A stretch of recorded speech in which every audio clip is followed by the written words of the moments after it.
எல்லா புகழும் இறைவனுக்கே.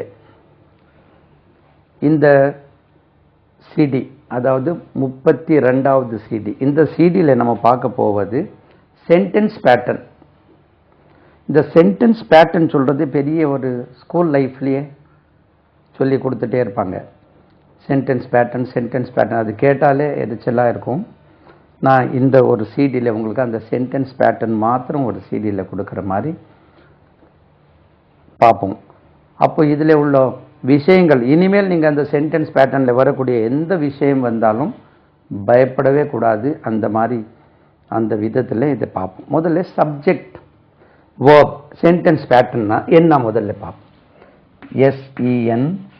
SENTENCE சென்டென்ஸ் பேட்டர்ன், PATTERN பேட்டர்ன்னு சொல்கிறாங்க. அப்படின்னா என்ன இது? அப்படின்னா என்னன்னா, ஆங்கிலத்தில் வாக்கிய அமைப்போ கொண்டு வருவதுக்கு சில ரூல்ஸ் இருக்கு. சே ஃபார் எக்ஸாம்பிள், ஷர்ட் தைக்கணும்னா சில பேட்டர்ன்ஸ் வச்சுருப்பாங்க. சில ஆள் ஒரு பாக்கெட் கேட்பாங்க, சில ஆள் 2 பாக்கெட் கேட்பாங்க. எக்ஸாம்பிள் பாருங்கள், சில ஆள் பெரிய காலர், சின்ன காலர், ரைட்? சில ஆள் ஃபுல் ஸ்லீவ்ஸ், சில ஆள் ஷார்ட் ஸ்லீவ்ஸ். இப்படி பேண்ட்ஸுக்கு அப்படி தான், ட்ரௌசர்ஸ்க்கு அப்படி தான் பேட்டர்ன் வச்சுருப்பாங்க. சில ஆள் ஒவ்வொரு டிசைன் வச்சுருப்பாங்க இல்லையா? அதே மாதிரி வாக்கிய அமைப்புக்கு ஒரு பேட்டர்ன் இருக்குது, ஒவ்வொரு விதமான பேட்டர்ன். இது இப்படி இப்படி அமைக்கலாம் அப்படின்னு. அதே பர்டிகுலர்லி தாய்மொழி பேசக்கூடியவர்களுக்கு அது தேவைப்படுவதில்லை. இப்போ நம்ம ஆங்கிலம் நம்மளுக்கு தாய்மொழி இல்லை. நாம் தமிழ் வாயிலாக ஆங்கிலம் படிக்கும்போது தமிழில் அந்த பேட்டர்ன் வேறு மாதிரியாக இருக்கும். அதுக்கு உதாரணம் இப்படி சொல்லலாம், ட்ரெஸ் எடுத்துகிறோமே, தமிழ்நாட்டில் நாங்கள் இங்கே நம்மளுடைய ட்ரெடிஷ்னல் ட்ரெஸ் வந்து வேறு. இப்போ நாங்கள் இப்போ உடுத்து கொண்டு இருக்கக்கூடிய ட்ரெஸ் வேறு அல்லவா? அப்போது இந்த ட்ரெஸ்ஸிங் முறை வேறு, தமிழ்நாட்டில் வேறு. அப்போ இங்கே உள்ள ஆள் மாற்றி இந்த பேண்ட் ஷர்ட் போட்டு கொண்டு வர்றதுக்கு கொஞ்சம் ஒரு மாற்றங்கள் வருதல்லவா? அதே மாதிரி நம்ம பாஷையில் பேசக்கூடிய பாஷைக்கும் இனி ஒரு பாஷையில் பேசும்போது அந்த பாஷை பேட்டர்னில் எப்படி வருகிறது என்று சொல்லி கொடுத்தா சென்டென்ஸ் பேட்டர்ன்னு கிட்டத்தட்ட ஒரு 4ஆம் கிளாஸ்லேருந்தே பிடிப்பாங்க. ஒரு பொடி ஒரு மாணவர்கள் படித்து அதில் எப்படியும் 4 மார்க்ஸ் 2 மார்க்ஸ் வாங்கிட்டு வந்துடுவாங்க. அதுக்கு பிறகு அது என்னன்னு கேட்டால் தெரியாது. இப்போ இந்த சிடி பார்க்கும்போது நீங்கள் மற்றவர்களுக்கு இந்த சென்டென்ஸ் பேட்டர்னா என்னன்னு சொல்லி கொடுக்கணும், சரிதானா? அப்போ வாக்கியத்தின் அமைப்பு அதே முதல்ல எப்படி சொல்லி தராங்கன்னு நான் அதே எழுதுனேன். சப்ஜெக்ட் இப்படி ஒன்று போடுறாங்க, SV ஒன்று போடுறாங்க, SVO ஒன்று போடுறாங்க, C ஒன்று போடுறாங்க. இது பேர் தெரியும் உங்களுக்கு, சப்ஜெக்ட் வேர்ப் ஆப்ஜெக்ட் காம்ப்ளிமெண்ட். இது என்னன்னே புரிவதில்லை, பெரிய சிக்கலான சமாச்சாரம். எதுக்கு இதை சொல்லி தராங்க? இது வாழ்க்கைக்கு எப்படி தேவை, நம்மளுக்கு ஸ்போக்கன் இங்கிலீஷ் ரிட்டன் இங்கிலீஷ்க்கு எப்படி தேவைப்படுவது என்று இத்தனை வருஷங்கள் படித்தாலும் கஷ்டமாக இருக்குது.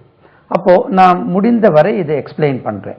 முதல்ல சென்டென்ஸ் சொல்லக்கூடியது, அதை ஒரு வாக்கியம் என்று சொல்வதற்கு ஆங்கிலத்தில் சென்டென்ஸ் சொல்கிறோம், வாக்கியம். அந்த வாக்கியத்துக்கு முதல்ல இந்த சென்டென்ஸ் பேட்டர்னில் வராதே ஒரு விஷயம் கிட்டத்தட்ட உங்களுக்கு 2ஆம் கிளாஸ்ல 3ஆம் கிளாஸ்லையும் சொல்லி தந்திருப்பாங்க. சப்ஜெக்ட் என்று சொல்லுவாங்க ஒன்று, ப்ரெடிகேட் ஒன்று சொல்லுவாங்க, PREDICATE. பயந்துராதீங்க, ப்ரெடிகேட், சப்ஜெக்ட், ப்ரெடிகேட். இது கேட்டாலே எனக்கும் ஒரு காலத்தில் பெரிய எரிச்சலாக இருக்கும். என்னங்க இது subject predicate, what is the subject, what is the predicate? முதல்ல சப்ஜெக்ட் என்றால் என்னன்னு நம்ம தெரிஞ்சுக்கிறோம் தமிழ். ப்ரெடிகேட் ரெண்டாவது. சப்ஜெக்ட் என்றால், சப்ஜெக்ட்னா சப்ஜெக்ட் தான் சார், வேற ஒன்றும் இல்லை. அதாவது ஒரு வாக்கியம் எடுத்துறோமே, ஏதாவது ராமா இஸ் ஏ குட் பாய், சும்மா ஒரு சென்டென்ஸ் எடுத்துரும். அப்போ ராமா இஸ் ஏ குட் பாய். அப்போ இந்த சென்டென்ஸ்ல முதலில் வரக்கூடிய பெயர் சொல் யாரை பற்றி சொல்லப்பட்டு இருக்கிறதோ அந்த முதல்ல வரக்கூடிய பெயர் சொல்லுக்கு சப்ஜெக்ட் என்று பெயர். இது மனிதனுடைய பெயர் இருக்கலாம், இதை இடத்துக்கு பெயர் இருக்கலாம், பொருளுடைய பெயர் இருக்கலாம், இது என்ன சொல்றது, பர்டிகுலர்லி ஒன்று சொல்கிறோமே, பண்பு பெயர், ரைட்? அப்டிராக்ட் நவுனாக இருக்கலாம், பண்பு பெயராக இருக்கலாம். Honesty, honesty honesty is good for everybody. honesty சொல்லக்கூடிய ஒரு பெயர் சொல். அப்போ இந்த சப்ஜெக்ட் சொல்றது இனி ஒன்று இருக்கும். ராமா ஸ்டடீஸ், STUDY, ஸ்டடி போடுமே. Rama studies, DIES, studies in London. அப்போ இதுல வினை சொல் ஸ்டடீஸ், இங்க வினை சொல் is. Rama is a good boy. இதுல இந்த சென்டென்ஸ் ராமாவுக்காக தான் அமைக்கப்பட்டிருக்கிறது. ராமா இதுல எடுத்துட்டீங்கன்னா இஸ் எ குட் பாய்னா யாருன்னே தெரியாது. அப்போ இந்த சென்டென்ஸில் சொல்லப்பட்டது யாரை பற்றி ஒரு விஷயம் சொல்லப்படுகிறதோ அதே சப்ஜெக்ட் என்கிறார்கள். தமிழ்ல எழுவாய் என்று சொல்லுவாங்க. Rama studies in London. Studies in London, who studies in London? Rama. இந்த சென்டென்ஸ்ல ஒரு செயல் செய்யக்கூடியவர் இல்லை அந்த சென்டென்ஸ்ல வரக்கூடிய பெயர் சொல்லை பற்றி யாரை பற்றி சொல்லப்பட்டிருக்கோ அந்த பெயர் சொல்லுக்கு தான் சப்ஜெக்ட் என்று பெயர். பெயர் தான் இது. நம்ம ராமா ராமா போடுறதோட இனி ஒன்று போடுவோமே, exercise, EXERCISE. exercise is good for health. good for health. நல்லா கவனிங்க, health. exercise is good for health. அப்போ exercise தான் இந்த இடத்துல பெயர், சப்ஜெக்ட். நம்ம ராமா இங்க இல்லையே, சீதா இல்லையே அப்படின்னு தேடக்கூடாது.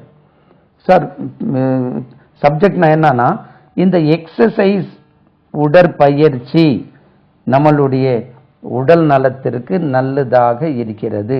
உடற்பயிற்சியை பற்றி தான், இதை பற்றி தான் இந்த சென்டென்ஸே வந்திருக்கு. இந்த வாக்கியம் இதை நீங்க எக்ஸசைஸ் எடுத்துட்டீங்கன்னா, எக்ஸசைஸ் உடற்பயிற்சி எடுத்துட்டீங்கன்னா இஸ் குட் ஃபார் ஹெல்த்னா ஒண்ணுமே, the sentence is good for nothing. என்னன்னு இஸ் குட் ஃபார் ஹெல்த்னா யாரை பத்தி குட் ஃபார் ஹெல்த்? எக்ஸசைஸ். அப்போ ஒரு வாக்கியத்தில் யாரை பற்றி, tree எடுத்துறோமே, that tree gives us fruit, GIVE, gives us fruit, FRUIT, fruit. அந்த மரம் gives us fruit, gives us fruit. யார் fruit கொடுக்கிறா? that tree, that tree. இந்த that tree சொல்லக்கூடியது சப்ஜெக்ட்டுங்க, வேற ஒண்ணும் இல்லை. அந்த பெயர் சொல் எது வேண்டாலும் இருக்கலாம். Exercise is good for health. பாருங்க, எக்ஸசைஸ் நம்ம கண் கொண்டு பார்க்க முடியாது. எக்ஸசைஸ் என்ன? அது பெயர் சொல் தான். சரிதானா? Honesty is a good policy. பாருங்க, HONESTY, honesty is a good policy. Honesty is a good policy. சும்மா ஒரு சென்டென்ஸ், குட் பாலிசி, LICY. அப்போ is a good policy. What is a good policy? Honesty. Honesty ஒரு பெயர் சொல். அப்போ ஒரு வாக்கியத்தில் யாரை பற்றி சொல்லி இருக்கிறதோ அந்த பர்டிகுலர் வார்த்தைக்கு சப்ஜெக்ட் என்று பெயர் கொடுத்திருக்காங்க. சப்ஜெக்ட்னு சொன்னாலே subject predicate, subject predicate. Subject முதல்ல அதை சொல்லுவாங்க, அதுக்கப்புறம் அதை விட்டுட்டு சென்டென்ஸ் பேட்டர்ன்ல SVO SVC அப்படின்னு கொண்டு வந்த உடனே இந்த மாணவர்களுக்கெல்லாம் பெரிய கஷ்டமா போயிடுது. அப்போ சப்ஜெக்டை பத்தி உங்களுக்கு இனி கவலை வரக்கூடாது. சப்ஜெக்ட் என்று சொல்றது ஒரு வாக்கியத்தில் முதல்ல வரக்கூடிய அந்த யார் அந்த வாக்கியத்துக்கு காரணமாக, முக்கிய காரணமாக இருக்கிறாங்களோ. பாருங்க, பாலிசியும் பெயர் சொல் தான். Is a good policy. Policy பின்னாலே வந்திருக்கு. பாலிசியை பத்தி, இதை பாலிசிக்காக எதை சொல்லு, ஆனெஸ்டி தான் நல்ல பாலிசி. ஆனெஸ்டியை பத்தி தான் சொல்லி இருக்கு. அது முதல்ல வரக்கூடிய யாரை பற்றி பேசப்படுகிறதோ. இப்ப பாருங்க, இனி ஒண்ணு இப்படி சொன்னாலும் உங்களுக்கு புரியும். Sheila is Kumar, KUMAR, Kumar's sister.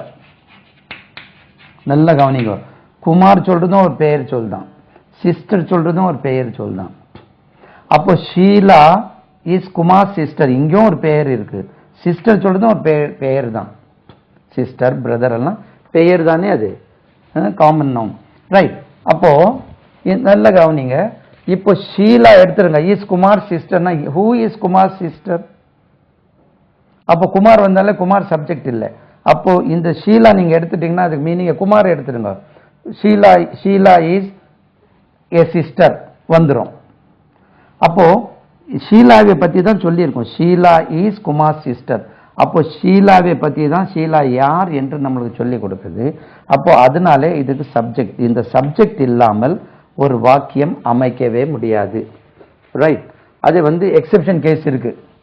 Get out அப்படின்னு சொன்னா சப்ஜெக்ட் இல்லை இதுல. சரிதானா? பயந்துராதீங்க. You get out, you understood.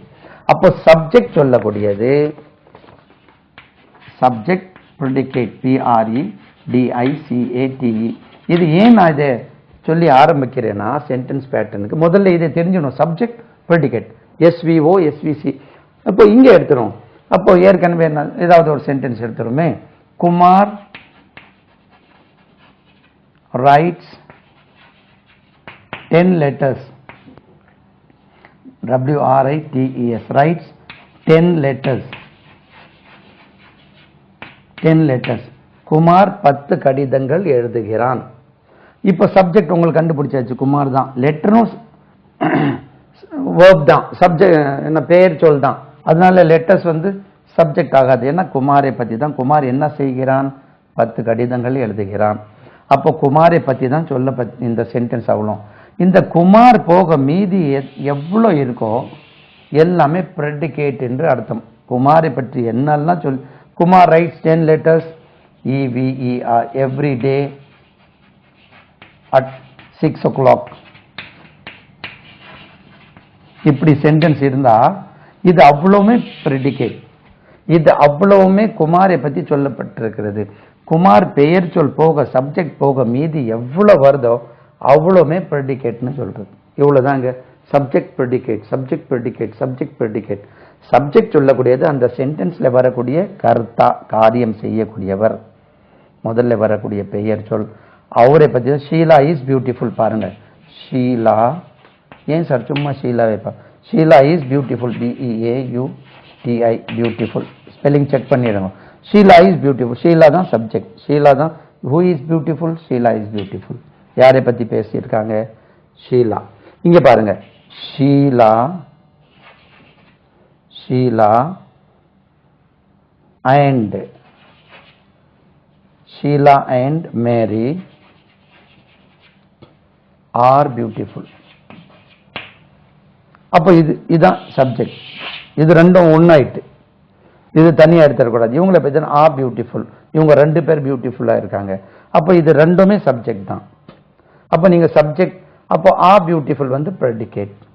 அப்போ சப்ஜெக்ட் சொல்றது எழுவாய் என்று பெயர் தமிழ்ல. அதே முதல்ல வரக்கூடிய பெயர் சொல். அந்த பெயர் சொல்லை பத்தி தான் விஷயங்கள் சொல்லப்பட்டிருக்கும். அதுக்கு தான் சப்ஜெக்ட் என்று பெயர். இனி அந்த சப்ஜெக்ட்ல உள்ள ப்ராப்ளம் உங்களுக்கு சப்ஜெக்ட்னா ஒன்றும் பயப்பட மாட்டீங்கன்னு நினைக்கிறேன். சரிதானா? ரைட். அப்போ ப்ரெடிகேட் சொல்றது அந்த வாக்கியத்தில் வந்திருக்கக்கூடிய அனைத்து மற்ற அவ்வளோ விஷயங்களும் ப்ரெடிகேட் தான். சரி, அப்போ அது முடிஞ்சு. அது இங்க சென்டென்ஸ் பேட்டர்ன்ல சப்ஜெக்ட் ப்ரெடிகேட், சப்ஜெக்ட் மட்டும் வரும், ப்ரெடிகேட் வராது. நான் ஏன் சொன்னேன்னா ஏற்கனவே நம்ம சின்ன பிள்ளையிலேருந்து subject predicate, subject predicate, subject predicate கேட்டுட்டே இருக்கும். சரிதானா? அப்போ இந்த ப்ரெடிகேட்ல மெயினாக வினை சொல் அதிலே தான் இருக்கும். வேர்ப், ஃபைனைட் வேர்ப் அதிலே தான் இருக்கும். சரி, அடுத்தபடியாக இப்போ SVன்னு ஒன்று சொல்றோம், சப்ஜெக்ட் வேர்ப் என்று முதல். அப்போ ஏன் இப்படி சொல்றோம்னா இதே தமிழ்லையும் ஆங்கிலத்திலையும் ரெண்டுமே ஒரே மாதிரி தான் வரும் இந்த பேட்டர்ன். அப்போ சப்ஜெக்ட் ஏற்கனவே தெரிஞ்சிட்டு உங்களுக்கு பெயர் சொல், ஒரு காரியம் செய்யக்கூடியவர். வேர்ப்னா வினை சொல். சே ஃபார் எக்ஸாம்பிள் பேர்ட்ஸ் இப்படி கொடுத்துருப்பாங்க. பேர்ட்ஸ் ஃப்ளை, பேர்ட்ஸ் ஃப்ளை, பறவைகள் பறக்கின்றன. நல்ல கவனிங்க, இது சப்ஜெக்ட் ஆயிட்டு. யார் பறக்கின்றன? பறவைகள் பறக்கின்றன. சப்ஜெக்ட் வேர்ப் வந்துட்டா. இப்போ தமிழ்ல பறவைகள், பறவைகள் பறக்கின்றன. பறவைகள் சப்ஜெக்ட், பறக்கின்றன வேர்ப். சரிதானா? அப்போ சப்ஜெக்ட் பக்கத்தில் verb வந்திருக்கு. நல்ல கவனிங்க. பறவைகள் பறவைகள் பறக்கின்றன. பறவைகள் பறக்கின்றன. birds fly. அப்போ சப்ஜெக்ட் verb வந்துட்டு. சரிதானா? அப்போ நல்ல கவனிங்க. சப்ஜெக்ட் verb இந்த மாதிரி வரக்கூடியதெல்லாம் இது ஒரு சென்டென்ஸ் பேட்டர்னுக்கு கொடுத்துட்டாங்க. அப்போ எப்பவுமே நீங்க இந்த verb சப்ஜெக்ட் பக்கத்தில் verb போடணும். எப்பவுமே இதை ஒட்டி தான் வரும் என்று ஒரு காஷன் கொடுக்கிறதுக்காக கொடுத்திருக்காங்க. Subject verb. சரிதானே? இப்போ 2-3 சென்டென்சஸ் இதுல இருக்கு பாருங்க. God forgives. G-O-D. God forgives. F-O-R-G-I-V-E-S. God forgives. கடவுள் மன்னிக்கிறார். இது சப்ஜெக்ட், இது verb. ஏன் forgives வந்து he வந்ததுனால. birds வந்து they fly. he forgives. right? Subject வந்திருக்கு, verb வந்திருக்கு. forgivesனா plural மாதிரி நினைக்காதீங்க. he forgives. God forgives. மன்னிக்கிறார். right? Caesar has wept. C-A-E-S-A-R. spelling சரிதானா? C-A-E-S-A-R. Caesar has wept. எதுலேருந்தோ சென்டென்சஸ் எடுத்திருக்காங்க. எழுதி கொடுக்க சொன்னா இது பண்டு காலத்தில் எவ்வளோ, சீசர் எந்த காலத்தில் எவ்வளோ. சீசர் அழுது விட்டார். சீசர் சப்ஜெக்ட், ஹேஸ் வெப்ட், அழுது விட்டார். அழுது இருக்கிறார் எடுக்கக்கூடாது, அழுதுட்டார். சீசர் சப்ஜெக்ட், இது verb, இது சப்ஜெக்ட், இது verb. ஏன்னா சீசர் தான். யார் அழுதுட்டா? சீசர் அழுதுட்டார். யார் மன்னிக்கிறார்? கடவுள் மன்னிக்கிறார். யார் பறக்கின்றன? பறவைகள் பறக்கின்றன. Right. The crowd laughed. The crowd, C-R-O-W-D, crowd laughed. L-A-U-G-H-E-D, laughed. it என்று உச்சரிக்கணும். இந்த crowd யார் சிரித்தது? crowd சிரித்தது, அந்த கூட்டம். The crowd laughed, அந்த கூட்டம். The crowd laughed, கூட்டம் சிரித்தது. பாருங்க, இது யார் சிரித்தார்கள்? கூட்டம் சிரித்தது. யார் அழுதுட்டாங்க? சீசர் அழுதுட்டார். யார் மன்னிக்கிறார்? கடவுள் மன்னிக்கிறார். யார் பறக்கின்றன? பறவைகள் பறக்கின்றன. அப்போ இந்த வேர்பை வச்சு क्वेश्चन போட்டீங்கன்னா என்ன ஆன்சர் வருதோ அதான் சப்ஜெக்ட் என்று சொல்லுவாங்க. இனி ஒரு சென்டென்ஸ் இதுல இருக்கு. ரைட்? அதாவது gold glitters. G-O-L-D, gold glitters. G-L-I-T-T-E-R-S, மின்னுகிறது. தங்கம் மின்னுகிறது. பாருங்க, தங்கம் மின்னுகிறது. என்ன மின்னுகிறது? What glitters? Gold glitters. அப்போ சப்ஜெக்ட் verb. இதுல ஈஸியா கண்டுபிடிச்சிருப்பீங்க நீங்க. The telephone rang. The telephone bell rang. The telephone, T-E-L-E, telephone bell rang. bell போடல, telephone rang. மணி, டெலிஃபோன் ஒலித்தது. the telephone சொல்லக்கூடியது சப்ஜெக்ட், இது வினை சொல். இதுல ஒரு பிரச்சனை இருக்காது. உங்களுக்கு சப்ஜெக்ட்னா கண்டுபிடிச்சிட்டீங்க நீங்க. எப்படி கண்டுபிடிக்கணும்? இது ஒரு பேட்டர்ன் கொடுத்துருக்குறாங்க. சரிதானா? இது ஹேஸ் வெப்ட், இது ரெண்டும் சேர்ந்து தான். ஏன்னா wept, weep, wept, wept past participle. Caesar wept சொன்னாலும் இதுவும் ஒரு சென்டென்ஸ் தான். சீசர் அழுதார். சீசர் ஹேஸ் வெப்ட்னா அழுதுட்டார். சீசர் அழுதுட்டார், அழுதுட்டார் என்ற மீனிங் அது. Okay, right. அப்போ ஒரு பேட்டர்ன் எஸ்வி வந்து முடிஞ்சு. எஸ்வி நீங்க எப்படி அமைப்பது? சப்ஜெக்ட் பக்கத்தில் வேர்ப் போடுறீங்க. இதை ஒரு சைட்ல எழுதிக்கிறோம். நம்பர் 1 எஸ்வி போட்டாச்சா? ஃபுல் ஸ்டாப் வேண்டாமே, எஸ்வி. நம்பர் 2 அப்போ எஸ்விஓ. இப்படி ஒரு பேட்டர்ன் இருக்கு. எஸ்விஓ அது இது எப்படி வருதுன்னா இங்கே தான் சிக்கல் வருது. சப்ஜெக்ட், வேர்ப், காம்ப்ளிமெண்ட் என்று பேர். முதல்ல காம்ப்ளிமெண்ட் சொன்னாலே ஒரு பெரிய பிரச்சனை. என்ன பிரச்சனைன்னு சொன்னா, காம்ப்ளிமெண்ட்னா என்ன? காம்ப்ளிமெண்ட்னா இந்த ஜனவரி மாசத்துல நம்மளுக்கு கேலண்டர் கொடுப்பாங்க, ஏதாவது டைரி எல்லாம் கொடுப்பாங்க. அதான் காம்ப்ளிமெண்ட் கேள்விப்பட்டிருக்கோம். அந்த காம்ப்ளிமெண்ட் வந்து COMPLIMENT, அதான் அந்த காம்ப்ளிமெண்ட். இங்க இந்த காம்ப்ளிமெண்ட் வந்து COMPLETE கம்ப்ளீட்னு ஒரு வார்த்தை இருக்கு இல்லையா, இந்த கம்ப்ளீட்ல இருந்து எடுக்கப்பட்டது. COMPLE கம்ப்ளீட் MENT இதுல இருந்து எடுத்தது காம்ப்ளிமெண்ட். அப்படி என்றால் சப்ஜெக்டும் வேர்பும் இருந்த பிறகும் ஒரு வாக்கியம் பூர்த்தி அடையாது, கம்ப்ளீட் ஆகாது. சப்ஜெக்டும் வினையும், பேர்ட்ஸ் ஃப்ளைனா பறவைகள் பறக்கின்றன, இது உங்களுக்கு புரியுது, ஃபுல்லா சென்டென்ஸ் முடிஞ்சிட்டு.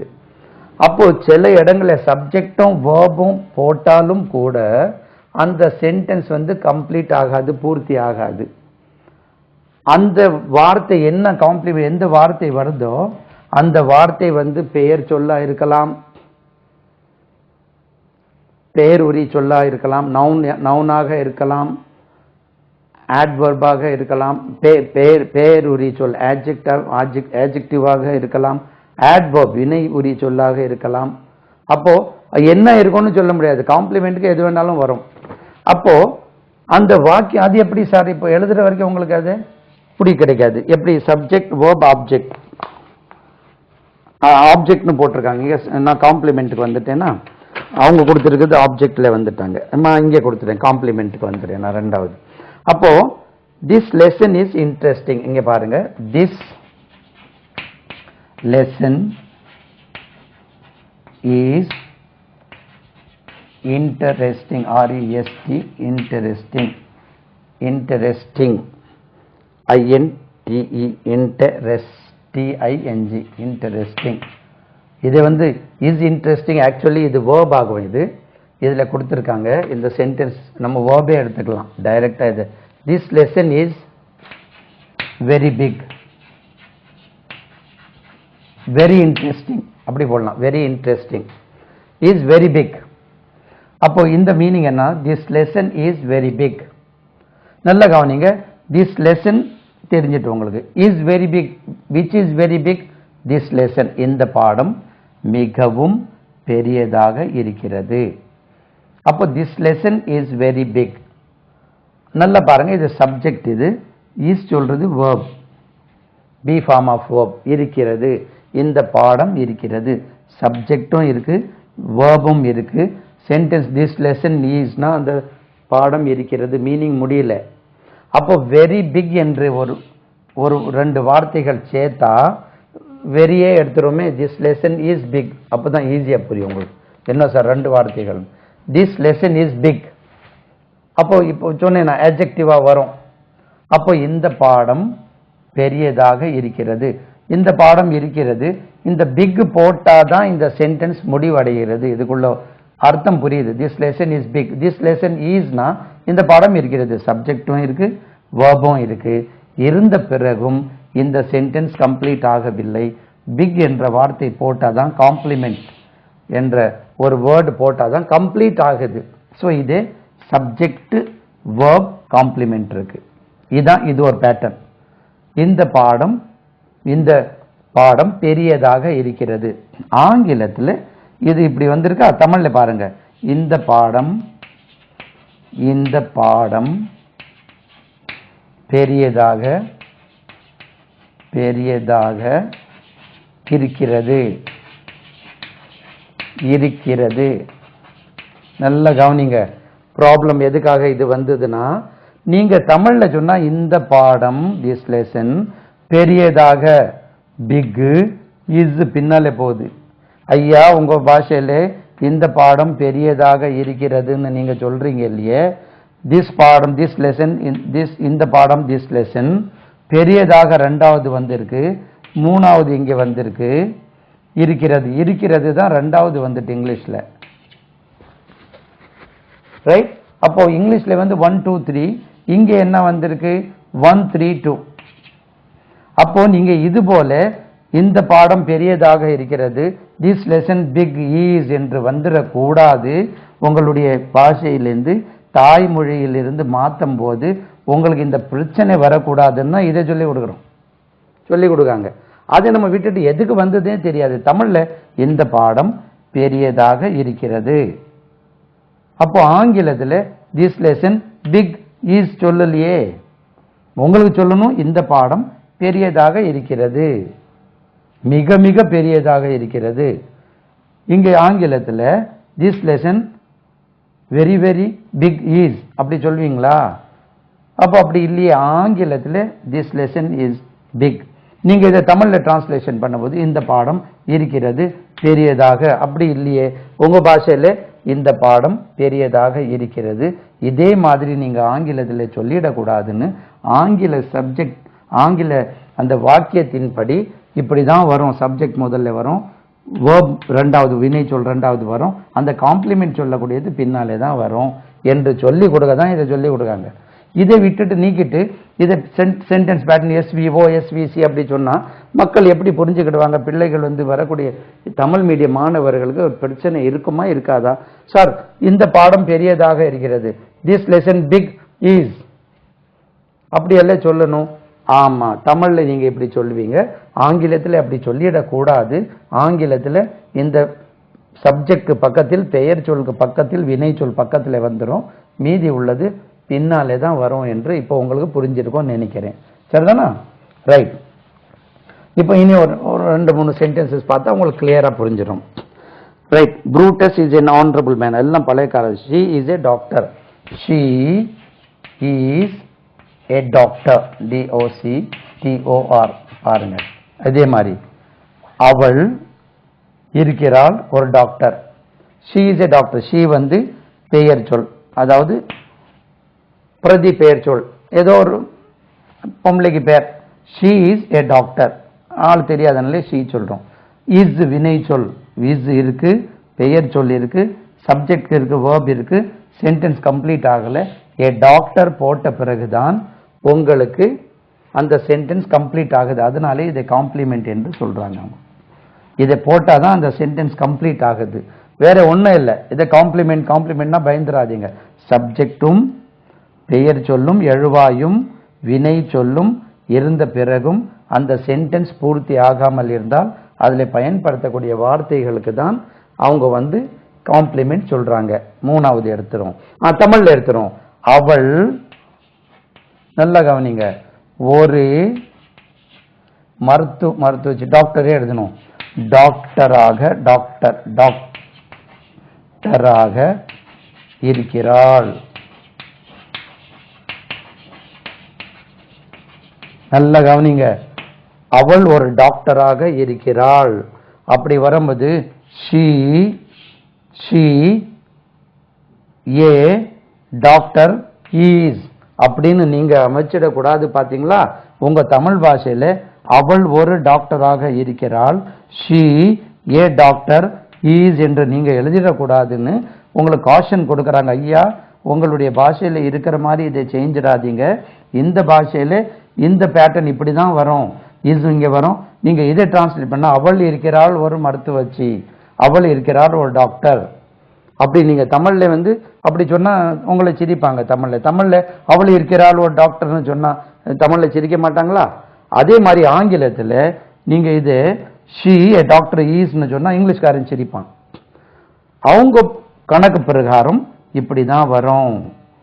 நீங்க இதே மாதிரி போட்டக்கூடாது. she a doctor is, அவள் ஒரு டாக்டர் இருக்கிறாள், she a doctor is ன்னு சொல்லிடக்கூடாது என்று உங்களை காஷன் கொடுக்கறாங்க. பாருங்க, நீங்க உங்க பாஷையில இருக்கிற மாதிரி நீங்க கொண்டு வரக்கூடாது. ஆங்கிலத்தில் சப்ஜெக்ட் வரும் முதல்ல, அதுக்கப்புறம் வினைச்சொல் வரும், அந்த காம்ப்ளிமெண்ட்டை பின்னாலே தள்ளிடுவாங்க. சரிதானா? இனி ஒரு சென்டென்ஸை பார்ப்போம். இப்போ உங்களுக்கு இந்த பிரச்சனை முடிஞ்சிருக்கும். என்னது? சப்ஜெக்ட் வேர்ப் காம்ப்ளிமெண்ட் சொல்றது. அடுத்தபடியாக he remained a bachelor. he remained, R-E-M-I-N-E-D, remained, M-A-I-N-E-D, remained a bachelor, B-A-C-H-E-L-O-R. Spelling check பண்ணிங்க. Bachelor, B-A-C-H-E-L-O-R. remained பாருங்க, remained சொன்னா ஒரு வினை சொல். ரிமைன் இருப்பது. அவன் இருந்தான் ஒரு பேச்சுலராக. அது என்ன சன்னியாசி சொல்றீங்களா, என்ன சொல்றீங்க? கல்யாணம் ஆகாதவனாக. அவன் இருந்தான் ஒரு கல்யாணம் ஆகாதவனாக. ரிமைண்ட் சொல்ல, ரிமைண்ட், ரிமைண்ட், ரிமைண்ட், இது ஒரு வேர்ப் ஆகும். ஹீ சொல்லக்கூடியது சப்ஜெக்ட். சப்ஜெக்டும் இருக்கு, வேர்பும் இருக்கு. அப்போ ஏ பேச்சுலர் போட்ட பிறகுதான் இந்த சென்டென்ஸ் பூர்த்தி ஆகிறது. அவன் ஒரு பேச்சுலராகவே இருந்தான், கடைசி வரைக்கும் கல்யாண கட்டல. அப்போ சப்ஜெக்ட் இருக்கு, வேர்ப் இருக்கு. ஹி ரிமைன்ட்னா மீனிங் புரியல. என்னவா இருந்தான்? காலம் முழுதுமாக கல்யாண கட்டாதவனாக என்ன பிரம்மச்சாரியாக இருந்தான். விபச்சாரின்னு வருது, பிரம்மச்சாரியாக இருந்தான். He remained a bachelor. அப்போ அவன் பேச்சுலராகவே இருந்தான். ஹீவருக்கு சப்ஜெக்ட் இருக்கு, வினை சொல் இருந்த பிறகும் பாருங்க சப்ஜெக்ட் சென்டென்ஸ் கம்ப்ளீட் ஆகல, ஏ பேச்சுலர் போகணும். தமிழ்ல அவன் அது என்ன சொல்றது? பிரம்மச்சாரியாகவே இருந்தான். இருந்தான் பின்னாலே இருக்கு. நீங்க தமிழ்ல மாறி ஹி ஏ பேச்சுலர் ரிமைன்ட்னு சொல்லிடக்கூடாது, பாத்தீங்களா? அதுக்காக சப்ஜெக்ட் வரும், அதுக்கப்புறம் தான் வினை சொல் வரும். அவன் பிரம்மச்சாரியாக தான் இருந்தான். அப்போ அவன் ஹி பேச்சுலர் ரிமைன்ட்னு நீங்க தமிழ்ல மாதிரி சொல்லிடாதீங்க, இப்படிதான் சொல்லணும்னு அவங்க சொல்லியிருக்காங்க. He subject remained a bachelor, complement பின்னாலே வரும். சரிதானா? இனி ஒன்னு சொல்லிடும். ஷீ இஸ், ஏற்கனவே படித்தோம். She became happy. நல்ல கவனிங்க. இப்போ இங்கேயும் அதே மாதிரி தான். பிகம், பிகேம் வந்து ஒரு வினை சொல், ஷீ வந்து ஒரு சப்ஜெக்ட். நீங்க சும்மா ஷீகி போட்டதோட பேர் போடலாம். ராணி பிகேம் ஹாப்பி. அப்போ ராணி ஒரு சப்ஜெக்ட், எழுவாய், ஒரு வினை சொல்லிருக்கு. சப்ஜெக்ட் ஷீ பிகேம் என்ன ஆனாள்? She became happy. அவள் மகிழ்ச்சியாக ஆனாள், மகிழ்ச்சி அடைந்தார் என்று சொன்ன. ஷீ பிகேம் ஹாப்பி, அவள் மகிழ்ச்சி அடைந்தாள். அப்போ ஷீ பிகேம் ஹாப்பி, அவள் மகிழ்ச்சியாக ஆனாள் என்று எடுத்துறீங்க. அப்போ அவள் மகிழ்ச்சியாக ஆனாள். அப்போ ஷீ ஹாப்பி பிகேம் என்று சொல்லிடக்கூடாது, பாத்தீங்களா? சப்ஜெக்ட் பக்கத்துல வேர்பு போடணும். அந்த ஹாப்பி சொல்ல காம்ப்ளிமெண்ட் பின்னாலே தான் வரணும்னு உங்களுக்கு தமிழ்ல இருந்து வந்துடக்கூடாதுன்னு அப்படி போட்டிருக்காங்க. அதே மாதிரி பாருங்க இனி ஒண்ணு. The white rose, WHITE, white rose, the white rose looks, LOOKS, looks beautiful, BEAUTIFUL. இதே மாதிரி பாருங்க, beautiful. The white rose வந்து சப்ஜெக்ட், லுக்ஸ்னா தெரிகிறது, வினை சொல். சப்ஜெக்டும் இருக்கு, லுக்ஸும் தெரிகிறது, verb அது. வெள்ளை ரோஜா தெரிகிறது, என்னவா தெரிகிறது? அழகாக தெரிகிறது. அப்போ இதை காம்ப்ளிமெண்ட். தமிழ்ல வெள்ளை ரோஜா அழகாக தெரிகிறது பின்னாலே வருது. நீங்க அதனால இங்கிலீஷ்ல த ஒயிட் ரோஸ் பியூட்டிஃபுல் லுக்ஸ்னு போட்டக்கூடாது, பாத்தீங்களா? அதனால ஆங்கிலத்துல இப்படிதான் வரும், தமிழ்ல வர்ற மாதிரி வராதுன்னு சொல்லி தர்றதுக்கு தான் அவங்க அதை சொல்லியிருக்காங்க. இப்போ புரிஞ்சிருக்கும். SVC, நான் இங்க ஓ போட்டேன், அங்கே சி போட்டேன்னா SVC. இங்க பாருங்க, இங்க ஒரு மாதிரியா போட்டு நான் அங்கே மாத்தி போட்டிருக்கேன், ஆர்டர் மாறிட்டு. சரிதானா? அடுத்தபடியாக SVO, மூணாவது SVO, சப்ஜெக்ட் வேர்ப் ஆப்ஜெக்ட் அப்படின்னு ஒன்று வரும். முதல்ல இப்போ சப்ஜெக்ட் உங்களுக்கு புரிஞ்சுட்டு, வேர்ப் புரிஞ்சுட்டு, காம்ப்ளிமெண்ட் புரிஞ்சுட்டு, உங்களுக்கு இப்போ ஆப்ஜெக்ட்னா புரியணும். ஆப்ஜெக்ட்னா என்னன்னா, இந்த முதல்ல வரக்கூடிய பெயர் சொல் ஒரு காரியத்தை செய்வார். அந்த காரியம் செய்யும் போது யார் மேலே அந்த காரியம் போய் படுதோ அதே தான் ஆப்ஜெக்ட் என்று சொல்றாங்க. இங்கே இருக்கக்கூடிய முதல்ல வரக்கூடிய சப்ஜெக்ட் வந்து செய்யக்கூடிய செயல் வந்து அங்கே போய் இஃபெக்ட் அதுக்கு மேலே விழும். உங்களுக்கு ஈஸியாக அதை சொல்லி தர்றதுக்கு ஆப்ஜெக்ட், சப்ஜெக்ட், வேர்ப், ஆப்ஜெக்ட். ஒரு சென்டென்ஸ் இதுல இருக்கிறத பார்ப்போம். Raja scored 3 goals. பாருங்க, Raja scored, SCORED, scored 3 goals, GOALS, goals. ஏற்கனவே சப்ஜெக்ட்னா ராஜா பெயர் சொல், வேர்ப் வந்து ஸ்கோர்ட், ஆப்ஜெக்ட்னா 3 goals. அப்போ இதுல என்ன விசேஷம்னா, சார் நீங்க அங்க சொன்ன சப்ஜெக்ட் வேர்ப் காம்ப்ளிமெண்ட் ஆக்கிடக்கூடாதா? இது சி சொல்லக்கூடாது. ஏன்னா ராஜா ஸ்கோர்னா ராஜா ஸ்கோர் பண்ணார், இது சென்டென்ஸ் முடிஞ்சிட்டு. ராஜா பிகேம் சொன்னதான் ராஜா ஆனார், என்ன ஆனார்னு வரல.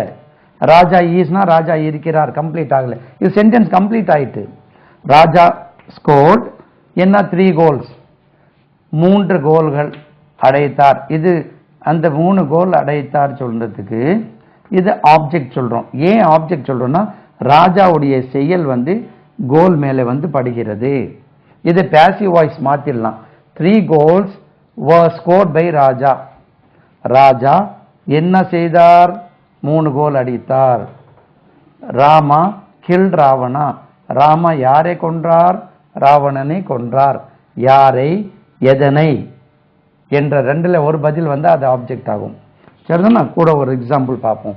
இப்போ உங்களுக்கு சப்ஜெக்ட் ஆப்ஜெக்ட் அப்போ தமிழ்ல நீங்க ராஜா 3 கோல் அடித்தார், அடித்தார். நல்ல கவனிங்க. ராமா, ராஜா, ராஜா ராமா எல்லாம் ராஜா. ராஜா மூ போடுறதுக்கு 3 கோல் அடித்தார், 3 கோல் அடித்தார். பாருங்க, ராஜா 3 கோல் அடித்தார். ராஜா 3 கோல்ஸ் ஸ்கோர்டுன்னு நீங்க சொல்லிடக்கூடாது. பாத்தீங்களா? தமிழ்ல அப்படி இருக்கு. ராஜா முதல்ல இருக்கு, 3 கோல் ரெண்டாவது வந்திருக்கு, அடித்தார் பின்னாலே வந்திருக்கு. நீங்க தமிழை போலயே ஆங்கிலத்தில் ராஜா 3 கோல்ஸ் ஸ்கோர்டுன்னு சொல்லிடக்கூடாது. பாத்தீங்களா? அதனால உங்களுக்கு வார்ன் பண்றாங்க, ஐயா உங்க தமிழ்ல இருக்கிற மாதிரி இப்படி போடக்கூடாது, ஆங்கிலத்தில் இப்படிதான் வரும். சப்ஜெக்ட் பக்கத்திலேயே வேர்ப் வந்துடும், ஆப்ஜெக்ட் பின்னாலே வந்துடும். ராஜா அடித்தார் 3 கோல், ராஜா ஸ்கோர்ட் 3 கோல்ஸ். இப்போ புரிஞ்சிருக்கும் உங்களுக்கு இந்த பிரச்சனை என்னன்னு சொல்லி. அப்போ என்னமோ subject verb object, subject verb காம்ப்ளிமெண்ட்னா என்னமோ பெரிய குண்டை தூக்கி போட்ட மாதிரி நினைச்சிட்டு இருந்திருப்பேன். இப்போ உங்களுக்கு புரிஞ்சிருக்கும். ரைட். அடுத்தபடியாக he would not take the crown, அது அங்கே உள்ளது. the collector inspected the building. the collector, COLLECTOR, collector inspected, INSPECTED, inspected the building, BUILDING, building. நல்ல கவனிங்க. the collector inspectedனால சென்டென்ஸ் முடிஞ்சிட்டு. கலெக்டர் சோதனை செய்தார். ஓகே, இது எக்ஸ்ட்ரா ஃபிட்டிங் கொடுத்துருக்காங்க. ஆப்ஜெக்ட் இது, இது அதுல போய் படுது. the collector inspected the building. what did collector inspect? the collector inspected the building. தமிழ்ல போறோம். கலெக்டர் பில்டிங்கை சோதனை செய்தார், சோதனை செய்தார். சும்மா நான் ஃபுல் சென்டென்ஸ் எழுதல. கலெக்டர் பில்டிங்கை சோதனை செய்தார். நீங்க தமிழ்ல கலெக்டர் முதல்ல இருக்கு, பில்டிங் ரெண்டாவது இருக்கு, பில்டிங்கை சோதனை செய்தார் ரெண்டாவது இருக்கு. நீங்க இங்கிலீஷ்ல the collector building, the collector the building inspected, the collector the building இன்ஸ்பெக்டட்னு நீங்க கொண்டு வந்துடக்கூடாது. தமிழ்ல கலெக்டர் பில்டிங்கை சோதனை செய்தார் தான் இருக்கும். ஆனா நீங்க ஆங்கிலத்தில் வரும்போது சப்ஜெக்ட் பக்கத்துல வேர்ப் கொண்டு வந்துடணும், இந்த ஆப்ஜெக்ட் பின்னாலே தான் கொண்டு வரணும். the collector inspected the building. what did the collector inspect? the collector inspected the building. இப்படி ஒரு क्वेश्चन போட்டு வரக்கூடிய பதில் தான் ஆப்ஜெக்ட் என்று சொல்லுவோம். இப்போ உங்களுக்கு தமிழ்ல எழுதி கொடுத்த பிறகுதான் ஓஹோ இவ்வளவுதானா, இது முன்னே சொல்லக்கூடாதா, நாங்க ஈஸியா படிச்சிருப்போமே சொல்றீங்க. he has donated his eyes. நல்லா பாருங்க, he has donated, DONATED, donated his eyes, EYES, eyes, Z என்று வச்சிருக்கோம், eyes, eyes ன்னு உச்சரிக்க கூடாது.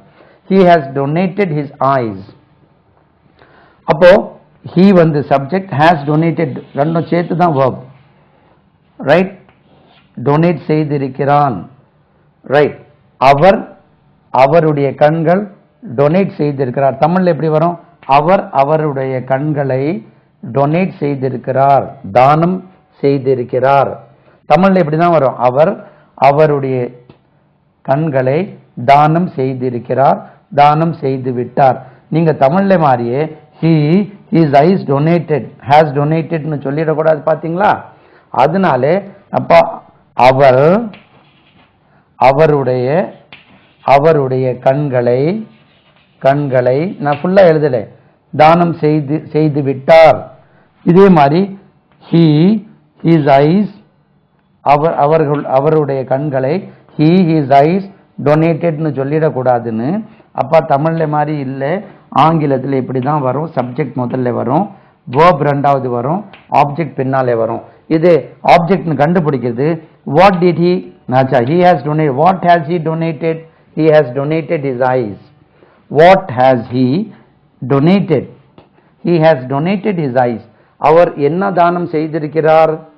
என்ன எதனை? அவர் எதனை தானம் செய்திருக்கிறார்? அவர் தன் கண்களை தானம் செய்திருக்கிறார்.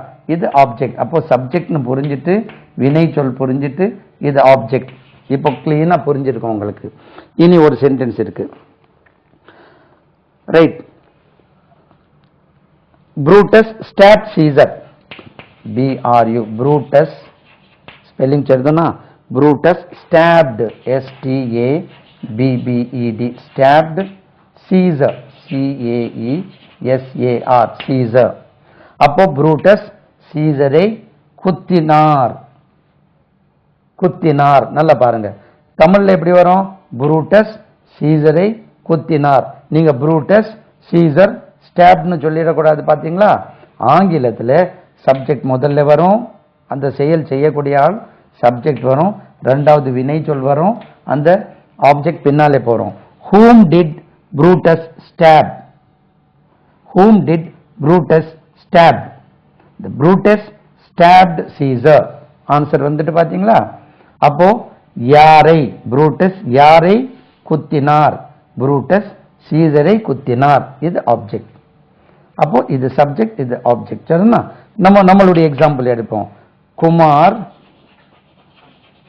wrote a novel. எப்படி? குமார் தமிழுக்கு வாங்க. குமார் ஒரு நாவலை எழுதினார். குமார் ஒரு நாவல் எழுதினார். ரெண்டாவது குமார், நீங்க இதே இங்கிலீஷ்ல சொல்லி பாருங்க. குமார் ஏ நாவல் ரோட்னு வந்துடக்கூடாது. பார்த்தீங்களா? இப்படி தமிழ்ல வர்ற மாதிரி வராதுங்க. ஆங்கிலத்து பேட்டர்ன்ல இப்படிதான் சப்ஜெக்ட் வரும், அதுக்கப்புறம் வினை சொல் ரோட் வரும், இந்த ஆப்ஜெக்ட் பின்னாலே போகும். ஆப்ஜெக்ட் எப்படி கண்டுபிடிப்பீங்க? What did Kumar write? What did Kumar write? Kumar wrote a novel. குமார் எதனை எழுதினார்? குமார் ஒரு நாவலை எழுதினார். குமார் என்ன எழுதினார்? குமார் ஒரு நாவலை எழுதினார். இப்போ உங்களுக்கு சப்ஜெக்ட் வேர்ப் புரிஞ்சிட்டு, சப்ஜெக்ட் வேர்ப் காம்ப்ளிமெண்ட் கிளீனா புரிஞ்சிட்டு, சப்ஜெக்ட் வேர்ப் ஆப்ஜெக்ட் புரிஞ்சிருக்கும்னு நினைக்கிறேன். ஏதாவது சிக்கல் இருந்தா, சிக்கல் இருக்கிற மாதிரி எனக்கு தெரியல. ஏற்கனவே நம்மளுடைய சிடிகள் வாங்கின மக்கள் சார் அதில் டவுட் வர்றதுக்கு வாய்ப்பே இல்லைன்னு சொல்லுவாங்க. ஏன்னா அவங்களுக்கு புரியுறதோட கொஞ்சம் கூடுதலாகவே சொல்லி கொடுத்துட்டேன் போல இருக்கு. ஏன்னா பாதியில் முடிக்கிற மாதிரி இருக்கும். ஜென்ரலி ஸ்பீடாக சொல்லிட்டு போகிறது. இது முடிஞ்சு அடுத்தபடியாக என்ன கொடுத்துருக்காங்க இதில்? இனிமேல் உங்களுக்கு இந்த பிரச்சனையே வரக்கூடாது. என்னப்பா இது பாருங்க, இப்படி ஒன்று கொடுத்துருக்காங்க. Subject, verb, indirect object, direct object அப்படின்னு கொடுத்துருக்காங்க. பார்த்த உடனே பயமா இருக்கும். Subject, verb, indirect object, direct object. இது வெறும் ஆப்ஜெக்ட் கொடுத்துருக்காங்க. இது ரெண்டு ஆப்ஜெக்ட் வந்திருக்கு. Indirect object, direct object. இடத்தை அடைக்கதோ இங்கே எழுதிடும். Number 4, right? Subject, verb, direct object, முதல்ல ஐ வரும். Indirect object, direct object.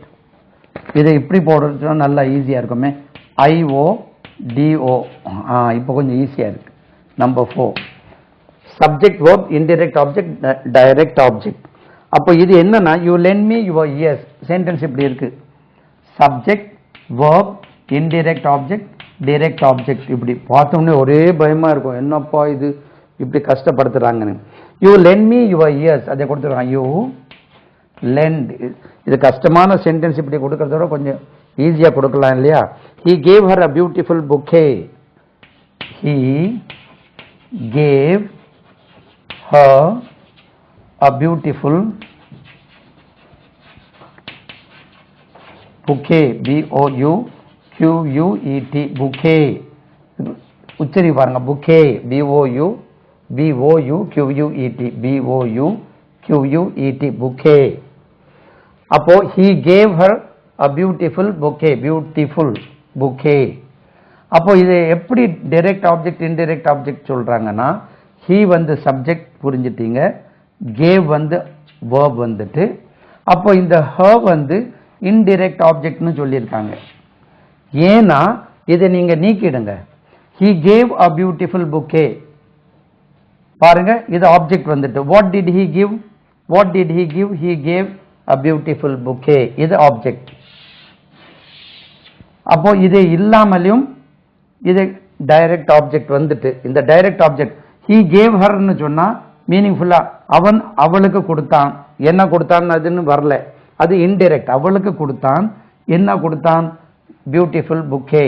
அப்போ இதை எடுத்துட்டு நீங்க he gave இதை நீங்க எடுத்துட்டீங்க பியூட்டிஃபுல் புக்கேனா he gave her அவன் அவளுக்கு கொடுத்தான். என்ன கொடுத்தான்னு தெரியல. அதனால இது இன்டைரக்ட் ஆப்ஜெக்ட் என்று சொல்றாங்க. he gave her a beautiful bouquet. அப்போ இது வந்து இன்டைரக்ட். நீங்க passive voice மாத்தும்போது ரெண்டுமே கொண்டு வந்துடலாம். இது பிரச்சனை இல்லாம a beautiful bouquet was given to her by him. இதே முதல்ல கொண்டு வாங்க. she was given a bouquet by him. she was given a beautiful bouquet by him. ரெண்டுமே கொண்டு வந்துடலாம். இதனால தான் இது இன்டைரக்ட் ஆப்ஜெக்ட் இது டைரக்ட் ஆப்ஜெக்ட் என்று சொல்றாங்க. ஏன்னா இவர் தான் கொடுத்தார். whom did he give? he gave her. what did he give? he gave a beautiful bouquet. whomக்கும் பதில் வருது, whatக்கும் பதில் வருது. what did he give? அவன் எதனை கொடுத்தான்? பியூட்டிஃபுல் புக்கேயை கொடுத்தான். யாரை கொடுத்தான்? யாருக்கு கொடுத்தான்? யாரை? he gave her. அப்போ இதுவும் ஒரு ஆப்ஜெக்ட் தான். அப்போ ரெண்டுக்குமே பாசிவ் வாய்ஸ் கொண்டு வந்துடலாம். இப்போ புரிஞ்சிருக்கும் இன்டைரக்ட் ஆப்ஜெக்ட் டைரக்ட் ஆப்ஜெக்ட். சரிதானா? அடுத்தது இனி ஒரு சென்டென்ஸ் அதுல he taught me Hindi. he taught taught me Hindi. நல்லா கவனிங்க. அதே மாதிரி தான் he taught me அவர் எனக்கு கற்பித்தார். என்ன கற்பித்தார்னு இல்லை. அப்போ he taught Hindi. அவர் ஹிந்தி கற்பித்தார். Hindi was taught by him. இதை எடுத்துறோம் நம்ம. he taught Hindi. Hindi was taught by him. he taught me Hindi. he taught me. I was taught by him. he taught me னா டைரக்டாக என்ன கற்பித்தார்னு வரல. இதுக்கு பிறகு ஒரு ஆப்ஜெக்ட் இருக்கிறதுனால இது இன்டைரக்ட்னு எடுத்துக்கிறோம். பர்டிகுலர்லி இந்த இன்டைரக்ட் ஆப்ஜெக்ட் எல்லாம் வரக்கூடியது மெயினாக இவர்களுக்கு அது கொடுக்கப்படும் அந்த பர்டிகுலர் பொருள். இந்த ஆக்ஷன் இவங்க மேலே வந்து முடியும். அதனால இவங்களை இன்டைரக்ட் ஆப்ஜெக்ட் சொல்றாங்க. டைரக்ட் ஆப்ஜெக்ட் இவர்களுக்காகவே செய்யப்படுகிற ஆப்ஜெக்டாக இருக்கும். he taught me Hindi. இதை பாசிவ் மாற்றணும். Hindi was taught by him to me. Hindi was taught by him to me. இல்லைன்னா I was taught Hindi by him. ரெண்டு முறையிலே சேஞ்சிடலாம். இனி ஒரு சென்டென்ஸை பார்த்துரும் இதுக்கு. Right? the company chairperson promised them. ரொம்ப நீளமா இருக்கு. சரி, அடுத்தபடியாக சப்ஜெக்ட் verb காம்ப்ளிமெண்ட் போட்டோம். இப்போ சப்ஜெக்ட் verb இதை ஒன்று முடிச்சிருவோம். இது என்ன வெரி சிம்பிள். இது ஒன்றும் பெரிய கஷ்டமானது இல்லை. நீளமாக தந்திருக்கான். இனி அடுத்தபடியாக சப்ஜெக்ட் verb போட்டு ஏ போட்டிருக்கான். இதை ஏனா அஜெக்ட். அது அஜெக்ட். இது எல்லாம் சேர்த்தே நான் போட்டலாம். Adjunct ADJUNCT adjunct. டி உச்சரிக்கக்கூடாது. Adjunct subject verb adjunct. அஜெக்ட்னு சொன்னாலே பழையபடி ஒரு தலைவலி. என்ன சார் இது பெரிய அஜெக்ட்னு சொல்றான். அது ஆட்வர்பா அஜெக்டா என்னன்னே தெரியல. இந்த அஜெக்ட் வந்து எல்லாரும் கூட சேர்த்து நிறைய சென்டென்சஸ் கொடுத்துருக்காங்க. நான் 2-3 எக்ஸாம்பிள்ஸ் தந்துடுறேன். அதாவது we are meeting. பாருங்க, we are meeting. MEETING meeting. we are meeting on Friday. இன்னைக்கு ஃப்ரைடே தானா? we are meeting on Friday. அப்போ என்னன்னா இது அட்ஜங்க்ட்னு சொன்னா we are meeting நாம் சந்தித்து கொண்டு இருக்கிறோம். ஒரு சென்டென்ஸ் பூர்த்தி ஆன பிறகு எக்ஸ்ட்ரா ஃபிட்டிங் என்னெல்லாம் அட்ஜங்க்ட்னு சொல்றது எக்ஸ்ட்ரா ஃபிட்டிங்னு ஞாபகம் வச்சுக்கிடுங்க. ஒரு வாக்கியம் முடிந்த பிறகு அதாவது சப்ஜெக்டும் வேர்பும் இருந்த பிறகும் ஒரு ஏதாவது வார்த்தை போட்டோம்னா அதை காம்ப்ளிமெண்ட் சொன்னோம். சென்டென்ஸ் முடிந்த பிறகு என்னெல்லாம் வருதோ அது எல்லாமே அட்ஜங்க்ட் ஆகும். Extra fitting. we are meeting on Friday. we are meeting at 8 o'clock.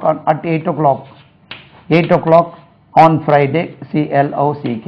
நீங்க என்ன வேணாலும் போடுங்க. We are meeting at 8 o'clock on Friday this week. நீங்க என்னெல்லாம் இது போக எக்ஸ்ட்ரா போடுறீங்களோ எல்லாத்துக்கும் அட்ஜங்க்ட் சொல்றோம். இது 2-3 எக்ஸாம்பிள்ஸ் பார்த்துறோம். பார்த்தா தான் உங்களுக்கு கொஞ்சம் கூட கிளியர் ஆகும். சப்ஜெக்ட் verb, இந்த அட்ஜங்க்ட் வந்து இது கூடவும் வரும், இது கூடவும் வரும், இது கூடவும் வரும், இது கூட வரும், எல்லாத்து கூட வரும். எல்லாத்து கூட இந்த சென்டென்ஸ் நம்ம படிச்சிருக்கோம் இல்லையா? இப்போ நான் ஒவ்வொன்றா எக்ஸாம்பிள் சொல்லி தரேன். The bus stopped in the bus stop. The bus, STOPPED, stopped at the bus stop. At the bus stop. இங்க பாருங்க, the bus stopped, இதுல சென்டென்ஸ் முடிஞ்சிட்டு. At the bus stop சொல்றது, at the bus stop சொல்றது உங்களுக்கு adjunct ஆகும். The sun rises in the east. அது in the east வந்து adjunct. The flight has arrived just now. The flight, FLIGHT, flight has arrived. Arrived, ARRIVED, arrived just now. பாருங்க, இந்த arrived ஓட sentence முடிஞ்சது. The flight has just now. The flight has arrived. The flight has arrived just now. இந்த just now சொல்றது extra fitting. இந்த extra fitting எல்லாத்திலும் வேணும். The birds fly in the sky. Subject verb complement போடுமே. Rama bought a pen last week. பாருங்க அதுல வந்துட்டு இது complement. Rama is happy at his house. Rama is happy. Subject verb complement. Rama is happy at his house. அவனுடைய வீட்டில். Rama is happy in India. பாருங்க அந்த extra fitting.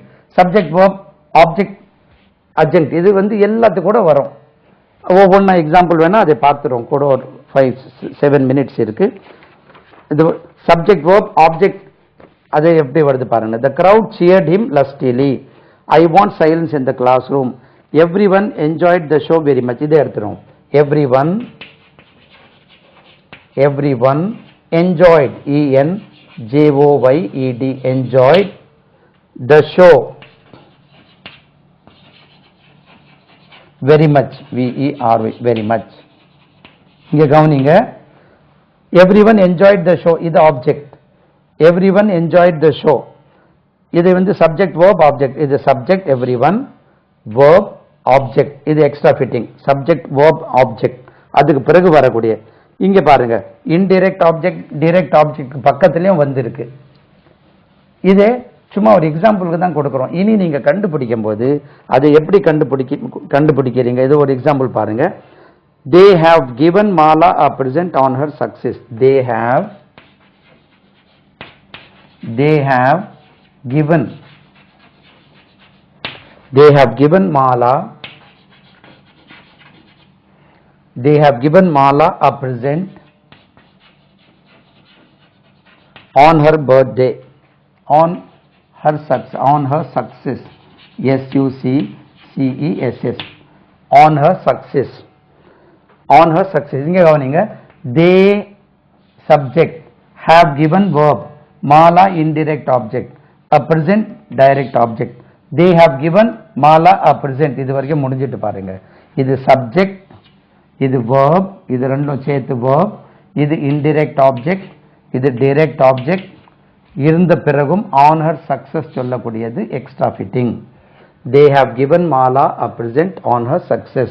அப்ப இந்த மாதிரி எக்ஸ்ட்ரா ஃபிட்டிங் என்னெல்லாம் வருதோ அதெல்லாம் அட்ஜங்க்ட் சொல்றது வேற ஒண்ணுமே இல்லை. அது அட்ஜங்க்ட் என்னெல்லாம் வரும்? பர்டிகுலர்லி மெயினா அட்ஜங்க்ட் வரக்கூடியது இடம், இடத்துக்கு பெயர், நேரம், காலம், இடம் இதெல்லாம் வரும். அதே when, where, how, எப்படி செய்யப்பட்டது இதெல்லாம் நீங்க போட்டீங்கன்னா அது வந்து அட்ஜங்க்ட் என்று கருதப்படுகிறது. இது பாருங்க, Jayanthi, JAYAN, Jayanthi lent me, கடன் கொடுத்தது, LENT, lent me, இது indirect object, lent me some money, MONEY. பாருங்க சப்ஜெக்ட் சென்டென்ஸ் முடிஞ்சிட்டு. Jayanthi lent me some money last week. பாருங்க, இதை வந்து அட்ஜங்க்ட் வந்து நேரம் இருக்கலாம் லாஸ்ட் வீக், இடம் இருக்கலாம். Jayanthi lent me some money at my residence, என்னுடைய வீட்டில், at my residence in Chennai. பாருங்க, சென்னை. அப்போ Jayanthi lent me some money in Chennai. அப்போ இடத்துக்கு பேர் வந்துட்டு லாஸ்ட் வீக் வந்துட்டு ரைட், ஹியர் தேர் அதுவும் போட்டுடலாம். அப்போ இந்த நேரம் காலம் கொடுக்கக்கூடிய முறை ரைட், அது என்ன வந்தாலும் எக்ஸ்ட்ரா ஃபிட்டிங் இதில் வந்து Jayanthi lent me some money last week, அந்த லாஸ்ட் வீக் எஸ்டர்டே இந்த மாதிரி. From his syllabus, I asked Ravi a question from his syllabus. அப்போ எக்ஸ்ட்ரா ஃபிட்டிங் நான் மெயினாக இது வரக்கூடியது. இனி ஒன்று இருக்கும் சப்ஜெக்ட் வேர்ப் காம்ப்ளிமெண்ட்க்கு பக்கத்தில். இது ஒன்று வரலையே, சப்ஜெக்ட் வேர்ப் காம்ப்ளிமெண்ட். இது ஒரு நல்ல சென்டென்ஸ் இருக்கு பாருங்க. Subject verb complement adjunct. He is a professor with a lot of experience.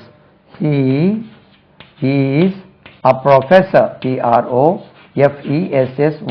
Professor. இது படிச்சாச்சு. Subject படிச்சாச்சு, verb படிச்சாச்சு. இது complement. He is a professor. She is a doctor னு படிச்சோம் இல்லையா? With a lot of experience.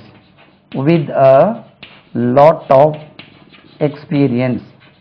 P-E-R-I-E-N-C-E. இதாங்க complement. அப்போ இவரை பத்தி முடிச்சிட்டு எக்ஸ்ட்ரா ஃபிட்டிங் அவரை பத்தி சொல்லியிருக்கு. He is a professor. Subject வந்துட்டு, verb வந்துட்டு, காம்ப்ளிமெண்ட் வந்துட்டு. He is a professor with a lot of experience. My friend will be 16.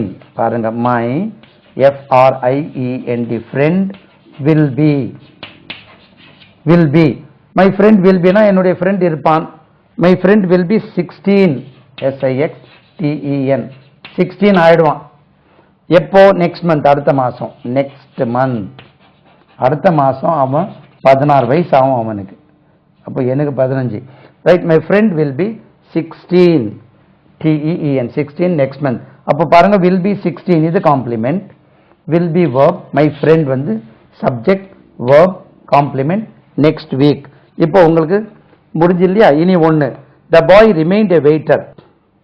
இதை போடுங்க. she became, D-E-C-A-M-E became a teacher last year. L-A-S-T last year. இப்போ உங்களுக்கு புரிஞ்சிருக்கும். she வந்து subject, became வந்து verb, கம்ப்ளீட் ஆகல அவள், ஆனால் என்ன ஆனால் a teacher. எப்போ? Last year. இது வந்து அட்ஜங்க்ட்.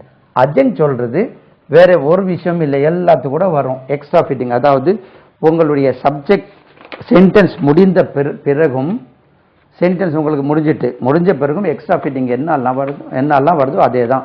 இப்போ உங்களுக்கு புரிஞ்சிருக்கும் எதுக்காக இந்த subject, verb, object, subject, verb, complement சொல்றாங்கன்னா, நம்மளுடைய தமிழ் முறைப்படி ஆங்கில சென்டென்சஸ் அமைக்கப்படுவதில்லை. நீங்க தமிழ்ல நீங்க சென்டென்சஸ் அமைக்கும் போது அதே மாதிரி இங்கிலீஷ்ல தவறாக வந்துடக்கூடாது அல்லவா? அவன் என்னிடம் சொன்னான், அவன் என்னிடம் சொன்னான். தமிழ்ல அவன் என்னிடம் சொன்னான். he me told அப்படி வரல. he told me அவன் சொன்னான் என்னிடம். அப்போ இந்த தமிழ்ல வாக்கியம் அமைப்பும் ஆங்கில வாக்கிய அமைப்பும் வித்தியாசமாக இருப்பதால் இந்த வித்தியாசமாக முறையில் அமைக்க வேண்டும் என்று அந்த மெத்தடை இன்ட்ரடியூஸ் பண்ணி 4ஆம் கிளாஸ்ல ஆரம்பிக்கக்கூடியது. 5, 6 subject, verb, complement, subject, verb, object, subject, verb, adjunct அப்படி சொல்லி எடுத்து சப்ஜெக்ட், வேர்ப் அப்படி சொன்னா சப்ஜெக்ட்னாலே முதல்ல தெரியல, பயந்து இருப்பாங்க மக்கள். அப்போ இனி இதை எடுத்தீங்கன்னா நீங்க அந்த 2 மார்க்ஸ் வாங்குறது, 4 மார்க்ஸ் வாங்குறது பெரிய பிரச்சனை இருக்காது என்று நம்புகிறேன். இதை வாங்கி திரும்ப பாருங்க. நீங்க உங்களுக்கு நான் தமிழாக்கமே நானே இப்போ தமிழ்ல தெளிவாக படிச்சு தான் உங்களுக்கு சொல்லித்தானே. எதனால இது இந்த மாற்றம் வந்தது, எதனால இதை சொல்லி கொடுக்குறாங்கன்னா, ரீசன் என்னன்னா, நம்மளுடைய தமிழ் வழியாக சென்டென்சஸ் வாக்கியங்கள் அமைக்கக்கூடியது ஒரு வித்தியாசமான முறை, ஆங்கிலத்தில் அமைக்கக்கூடிய முறை இது என்று சொல்லி தர்றதுக்கு தான் திரும்ப சப்ஜெக்ட், வேர்ப், சப்ஜெக்ட், வேர்ப்னா எக்காரணம் இருந்தால் சப்ஜெக்ட் பக்கத்தில் வினை சொல் இருக்கும் ஆங்கிலத்தில். எக்ஸெப்ஷன் கேசஸ் இருக்கும். இது சார் இங்கே அப்படி இருக்கே இப்படி இருக்குன்னா exception cases. But generally subject பக்கத்தில் இது வினை சொல்லியிருக்குன்னு எல்லாம் எஸ்வி, ஏஎஸ்வி, சிஎஸ்விஓ அப்படின்னு சொல்றாங்க. ஓகே, அப்போ இதை வாங்கி பாருங்க.